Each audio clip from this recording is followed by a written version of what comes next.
You were trained to be obedient, not dangerous. Kindness made you predictable. Loyalty made you exploitable. And ignorance is why stronger men quietly choose your fate. Chapter 1: The Inherited Blindfold. You didn't inherit wisdom. You inherited insulation. What you were given wasn't guidance, it was padding. Soft edges, rounded corners, a worldview designed to keep you safe, agreeable, and non-threatening in a system that rewards the opposite. Your father didn't prepare you for the world as it is. He prepared you for the world he wished existed. Or worse, the world that kept him tolerated. That blindfold wasn't malicious. It was convenient. Men passed down what allowed them to survive, not what would have made them powerful. If your father learned that compliance kept food on the table, he taught you obedience. If silence kept him employed, he taught you politeness. If submission avoided conflict, he called it being a good man. None of this was virtue. It was adaptation. And he handed it to you as truth. Here's the lens shift. Morality was used as anesthesia. You were taught that being good would protect you, that honesty would be rewarded, that loyalty would be remembered. These weren't rules of the world. They were rules of containment. They kept you predictable. They kept you legible. They made you easy to manage by men who were never bound by the same instructions. Look closely at who thrives. It's not the most ethical. It's not the most loyal. It's not the most emotionally transparent. It's the man who understands timing, leverage, and restraint. The man who knows when to reveal and when to withhold. The man who treats morality as a tool, not a cage. Your blindfold was installed early. Praise when you complied. Disapproval when you asserted. Confusion when you asked why the rules didn't work. Over time, you stopped asking. That's the inheritance. Not ignorance, but trained helplessness. You were raised to believe power was dirty. That wanting it meant you were flawed. So you outsourced your agency to systems, relationships, bosses, ideologies. You waited to be chosen. You waited to be recognized. You waited for fairness. While you waited, other men learned the terrain. This chapter is not about blame. Blame is useless. This is about diagnosis. The first operation of power is narrative control. Whoever defines good defines who gets punished. Your father accepted a narrative where strength was dangerous and submission was safe. That narrative worked just well, enough to keep him functional and just poorly enough to keep him irrelevant. And he gave it to you intact. The blindfold isn't just what you don't see. It's what you refuse to see because it threatens your self-image. If you admit you were misled, you have to grieve the man you trusted. If you remove the blindfold, you lose the comfort of certainty. Most men choose comfort. That's why they remain manageable. Here's the surgical cut. Protection weakens the protected. Shelter delays adaptation. Cushioning dulls instincts. When consequences are softened, awareness atrophies. You weren't hardened. You were preserved. Like meat sealed in plastic, clean, untouched, and useless in a fight. This chapter forces a single realization. The world did not break its promises to you. It never made them. You were handed a children's map and sent into a war zone. Every confusion you feel now, every betrayal, every sense of being outpaced is the blindfold tightening under pressure. Remove it. Not to become cruel, not to become reckless, but to finally see the battlefield as it is. Not as it was described to you by a man who learned to survive by staying small. The inheritance ends here. Chapter 2: The Missing Transmission of Power. Power was never absent from your upbringing. It was withheld. Not intentionally, not conspiratorially, but structurally. Power is not taught by men who don't possess it. It can't be. What you received instead were substitutes, rules, virtues, warnings, safety protocols disguised as wisdom. They told you what not to do far more than what to control. Here's the mechanism your father never transmitted. Power does not respond to intention. It responds to position. You were taught to focus on effort, character, and sincerity. Those are internal. Power is external. It exists in perception, leverage, timing, and asymmetry. A man can mean well and still be erased. A man can be immoral and still dictate outcomes. The system doesn't grade your heart. It measures your footprint. Your father taught you to be legible. Power requires opacity. Legible men explain themselves. They clarify. They over-communicate motives to prove purity. This makes them safe and therefore ignorable. Powerful men do the opposite. They allow misinterpretation. They let silence create pressure. They understand that uncertainty forces others to adjust around them. This is the core psychological mechanism. Control flows toward the man least invested in being understood. You were taught that relationships are built on trust. That's incomplete.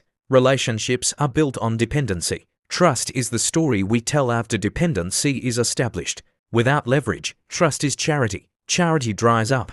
Notice how power actually moves. The man who can walk away controls the terms. The man who needs approval obeys them. This applies to work, sex, status, alliances. Every arena. Power is the ability to absorb loss without collapse. Your father couldn't teach you this because he couldn't afford to practice it. He needed the job. He needed stability. He needed to be seen as good, so he optimized for retention, not dominance. That optimization became doctrine, and doctrine became your psychological operating system. Another missing transmission. Power precedes permission. You were taught to wait, to ask, to qualify yourself before acting. That's how subordinates think. Men with power act, then manage consequences. They don't ask if they're allowed. They assess whether resistance matters. This is why moral men are often shocked by reality. They believe rules are enforced equally. They believe exposure leads to correction. They believe truth has weight on its own. None of that is true without backing. Truth without force is noise. Power also requires emotional containment. You were encouraged to express, to share, to be open. This creates bonding, but it also creates exploitable data. Power is information discipline. You don't reveal what can be used against you. You don't vent upward. You don't confess in environments that reward weakness with control. This isn't about becoming silent. It's about becoming selective. The mechanism completes itself here. Men without power moralize. Men with power strategize. Moralizing is a defense. It's what you do when you can't change the board. Strategy is offensive. It reshapes the board so morality becomes optional. Your father gave you ethics without leverage. That's not virtue. That's exposure. And exposure has consequences. Every time you were overlooked, dismissed, or used, it wasn't because you lacked value. It's because value is not self-declared. It's enforced. Power is enforcement capacity, social, economic, psychological. This chapter installs a brutal realization. No one is coming to recognize you. Recognition is extracted, not granted. Influence is accumulated, not deserved. Once you see this mechanism, you can't unsee it. Conversations change. Hierarchies become visible. You start noticing who speaks last, who interrupts without consequence, who is deferred to without explanation. That's power literacy. And you were never taught to read it. Now you are.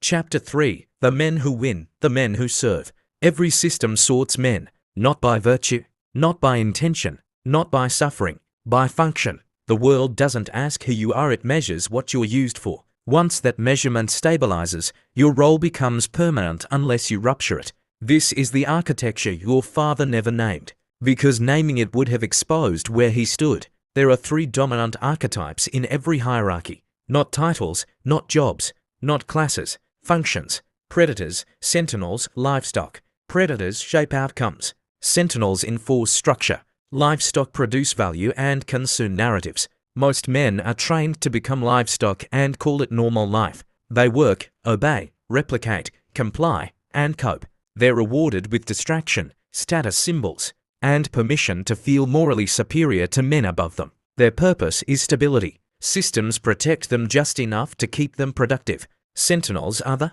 gatekeepers, managers, bureaucrats, moderators, enforcers. They don't own power, they administer it. They are loyal to structure, not truth. Their identity comes from proximity to authority. They are dangerous to confront and useless to trust. Predators operate differently. They don't seek validation. They seek positioning. They don't moralize, they calculate. They don't argue narratives, they control incentives. They understand that perception is more valuable than proof and access is more valuable than competence. Predators don't look aggressive. They look calm. They look detached. They move quietly. They let others expose themselves first. Now the uncomfortable part.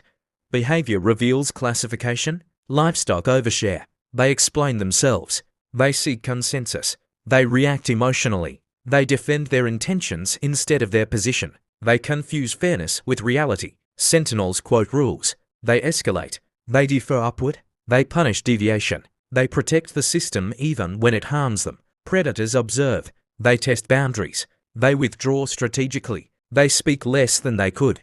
They invest where returns are asymmetric. You were trained for the first category. Be nice, be honest, be helpful, be reliable, be consistent. These are livestock traits in power. Systems, useful, replaceable, predictable, safe to extract from. And the system rewards you just enough to keep you from revolting against it. Here's the deeper cut.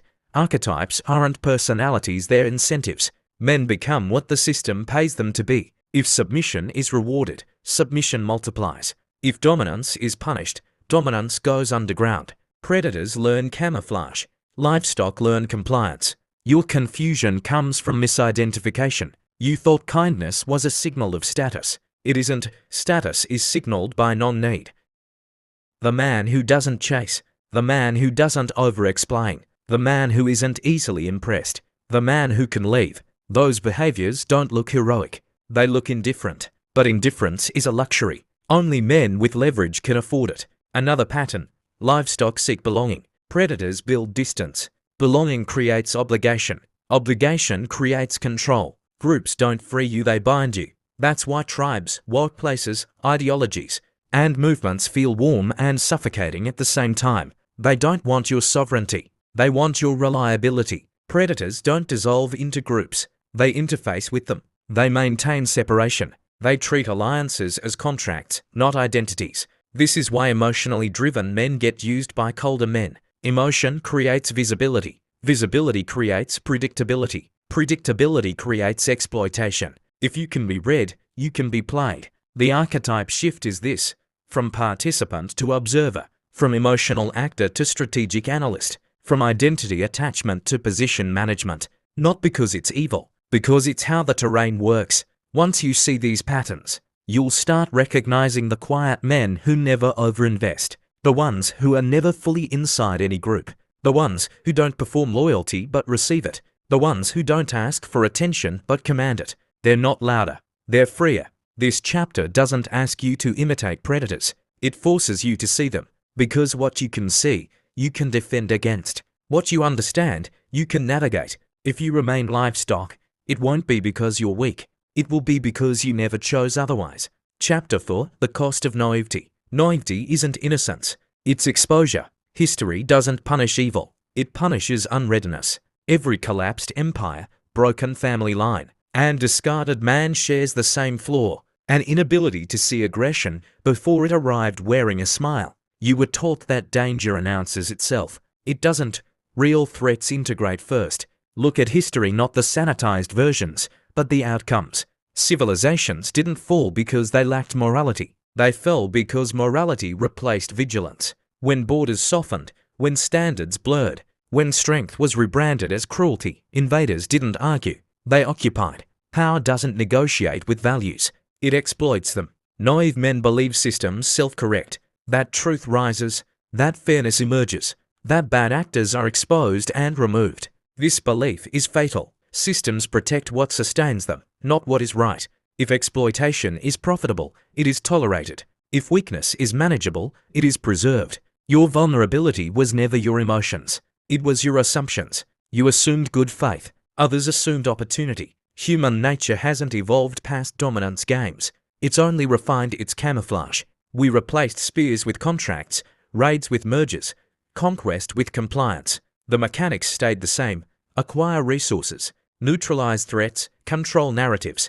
Naive men lose because they fight the wrong war. They argue ethics while others secure position. They seek consensus while others isolate them. They expose flaws hoping for correction, not realizing exposure is a weapon when wielded selectively. History is full of men who were right and still erased, because being right without power is irrelevant. Here's the pattern repeated endlessly. A group prioritizes harmony over strength. Internal aggression is suppressed in the name of unity. External aggression goes unrecognized because it doesn't match the group's moral framework. By the time reality intrudes, it's too late to adapt. Families fracture the same way. Men defer authority to avoid conflict. Boundaries dissolve. Resentment builds. Influence shifts to whoever tolerates chaos longest. Eventually, the man who tried to keep peace is blamed for losing control. Naivety isn't passive. It's active self-sabotage. It signals to predators that you will hesitate, that you will second-guess, that you will moralize instead of act. Predators don't need you to be weak, they just need you to delay. Delay is the window they operate in. Every betrayal you didn't anticipate followed the same script. You revealed intentions early. You trusted verbal commitments. You assumed shared values. You discounted small violations. Each step confirmed you were safe to exploit. This is not cynicism. It's pattern recognition. Even altruism is strategic in power systems. It's deployed with boundaries, timing, and audience awareness. Unbounded giving doesn't inspire loyalty, it attracts consumption. People don't respect what doesn't cost them anything. Naive men confuse being needed with being valued. Need creates dependence. Dependence creates resentment. Resentment invites replacement. Here's the deeper threat. The world is accelerating. Systems are more complex. Information asymmetry is widening. Naivety compounds faster now. Mistakes scale. Exposure is permanent. Recovery windows shrink. Men who can't read incentives will be managed by those who can. This chapter exists to collapse your remaining illusions. Not to make you paranoid, but to make you precise. Vigilance isn't fear. It's respect for reality. The cost of naivety isn't immediate pain. It's delayed erasure. You don't notice it happening until your voice no longer moves outcomes. Until decisions are made without you. Until you're informed, not consulted. Until you're useful, but never decisive. That's the price of believing the world plays by the rules you were taught. It doesn't, and it never did. Chapter 5, Recalibration for Survival. Adaptation is not growth, it's subtraction. You don't add new behaviors first, you remove the ones that expose you. Survival begins by cutting reflexes that once felt virtuous but now function as liabilities. This chapter isn't about becoming aggressive, it's about becoming unavailable to exploitation. First, recalibration. Stop signaling alignment by default. Agreement is courtesy. You were spending it freely. Nodding, affirming, validating these signal compliance, not intelligence. Strategic men don't rush to align. They pause. They let silence create imbalance.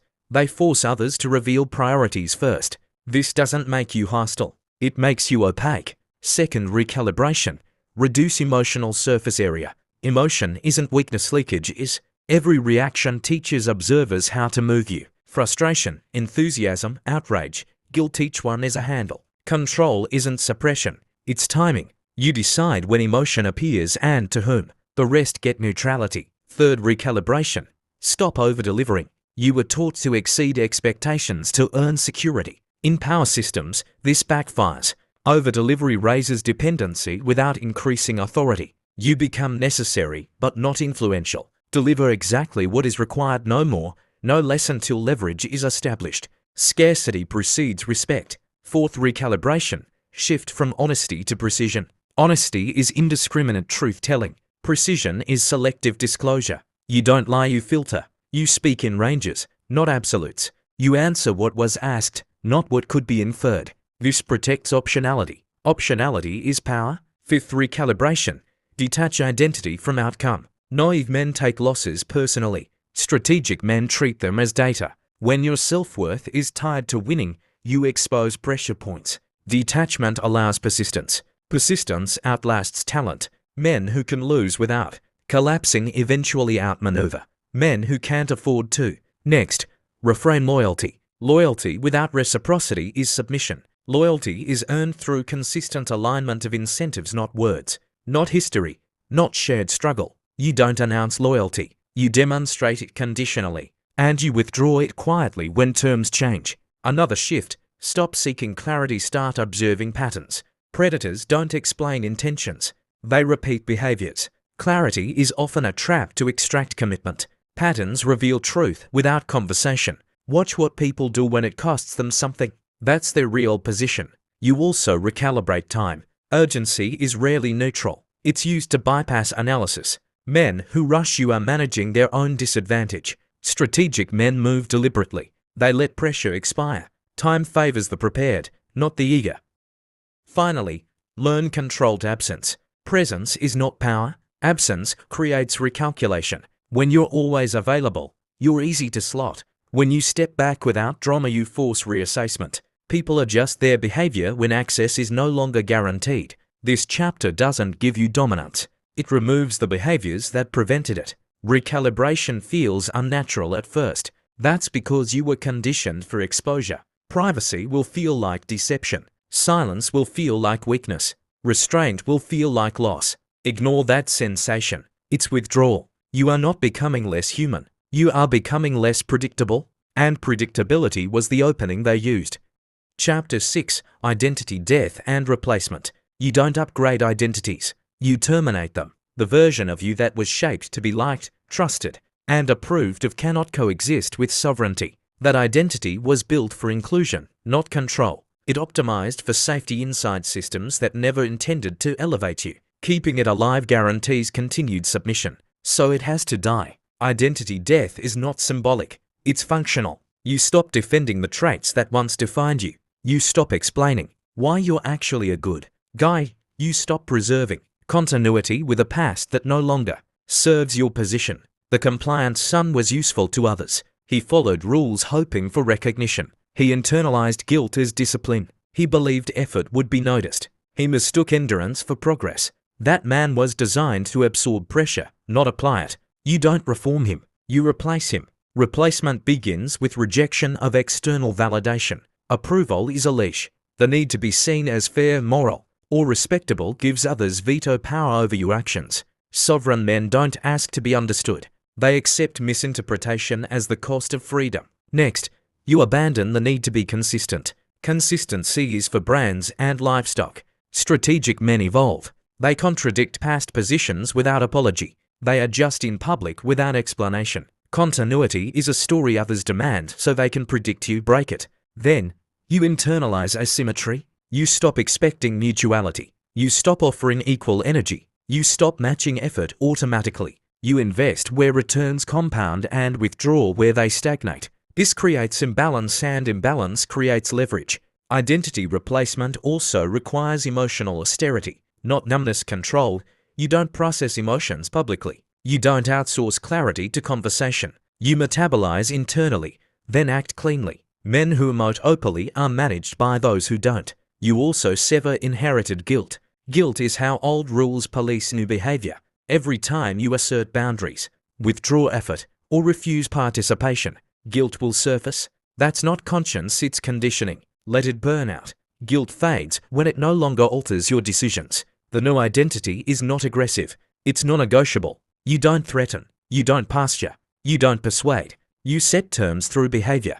People learn what access costs by what you tolerate. Enforcement doesn't require explanation. This is where most men fail. They want power without isolation, sovereignty without distance, control without friction. That doesn't exist. Independence always looks like arrogance to those who benefited from your compliance. Let them misunderstand. Identity death also ends sentimental loyalty. You don't remain attached to roles, groups, or relationships that require self-betrayal. You exit cleanly. No speeches, no closure rituals.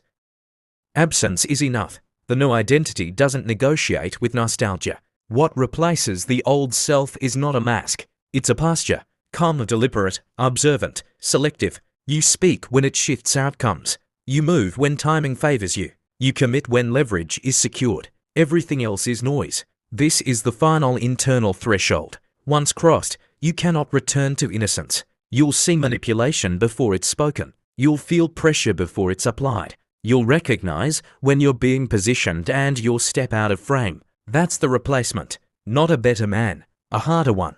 Chapter 7: Final Sorting Signal. This is where the line closes. Everything before this chapter was information. This chapter is filtration. Not everyone who listened was meant to continue. Some men consume power language as entertainment, others as fantasy, a few as instruction. The system only opens for the last group. Here's the final warning. Awareness without execution makes you more dangerous to yourself. Once you see the mechanics, you can no longer claim ignorance. If you keep behaving the same way, the dissonance will rot you from the inside. You'll recognize manipulation and still comply. You'll detect leverage and still surrender it. That creates contempt, first for others, then for yourself. Contempt collapses men faster than failure. This chapter doesn't motivate. It issues a verdict. Most men will revert.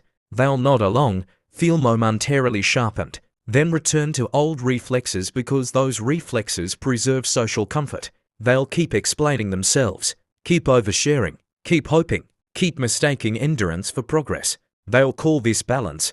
It's surrender with better vocabulary. Selection doesn't announce itself. It reveals itself over time. The men who pass this filter make quiet, irreversible changes. They don't broadcast transformation. They don't seek witnesses. They change how they allocate attention, time, emotion, and access. And they do it consistently, without applause. Here's the sorting signal. Can you tolerate being misunderstood without correcting it? If you still need to clarify, justify, or soften your postures so others feel comfortable, you're not ready. Power requires friction tolerance. Misinterpretation is friction. So is solitude. So is being quietly disliked by people who benefited from your availability. Another signal.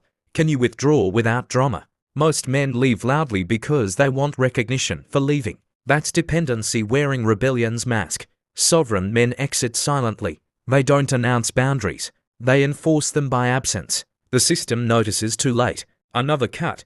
Can you delay gratification without resentment? Naive men rush because they're afraid of missing out. Strategic men wait because they know opportunities compound toward leverage. Waiting without bitterness is rare. It requires internal hierarchy where impulse doesn't outrank position. This chapter also makes one thing clear.